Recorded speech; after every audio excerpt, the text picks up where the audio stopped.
I know when I have a client that comes to me and they are telling me their problem, they're telling me that what they're suffering from, how they're feeling, what's happening to them emotionally and physically. They are in pain, whatever shape, way or form it is. In pain, and they are so distraught, they don't know what to do. Now, when you're in pain and you go to the doctors or you are in hospital, you trust that that doctor's going to do whatever they can, whatever tool they have in their pocket, whatever tool they have in their experience, that they're going to use it. But when you're the patient, you don't care. You don't care what they do as long as it's safe, it's authentic, it's legitimate, it's healing, and it's going to get you out of pain. So help me. I'm in pain. Do what you need to do. You don't care what tools they use. So when I'm dealing with my clients, I could, if it's a stretch therapy they want, I might use Bowen, I might use FST, I might even use my hypnotherapy.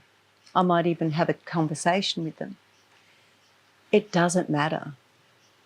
It doesn't matter what tool you use or what the therapist use, what I use, what the doctor uses, as long as it gets you out of pain and as long as you are at an outcome where you're feeling amazing, transformed, life-changing. You want the outcome of being out of pain, and you want the pain to be at least memorable enough for you not to go back into that pain. The result that you want is to be aware of where the root cause was so that you can deal with it when it arises again. Pain is a source of learning as well, because when you touch a hot stove, you know not to touch it again.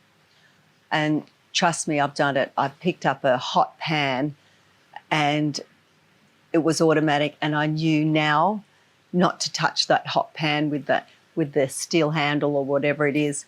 I get a cloth.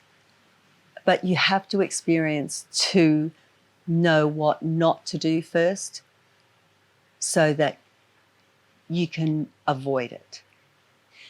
Avoiding what triggers you, or even just knowing how you can react in a better way, looking at a different perspective of knowing how to handle that pain.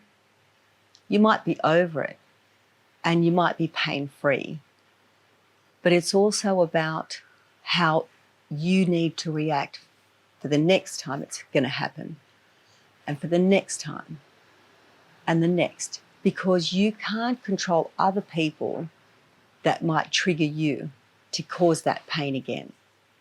You can't help that you go and play soccer and you've sprained an ankle and now you've rehabbed and you go out and play soccer again. What are the chances that you might sprain the ankle again? But you know next time how to help yourself. You know how to strap it up. You know which doctor to see. You have got some idea.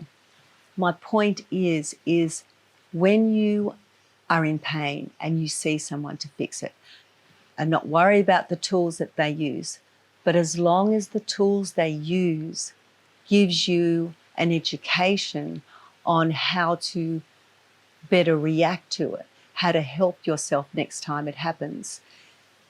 Because you not understanding how to help yourself doesn't give you the agency, doesn't give you the tools to be independently in control of yourself.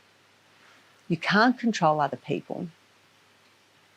And if you try to, it's going to backfire, because all what that's going to do is cause you frustration and anger, because they are not performing how you expect them to. So let's just get that straight. So the only thing that you can control is yourself. So controlling your reactions, controlling what you can do to better behave, better way of thinking, better way of handling a situation, better way of seeing a different perspective, that only helps you in all aspects of your life. Not only for your aspects in your life, but how you see people, how you see a situation, how you see an experience.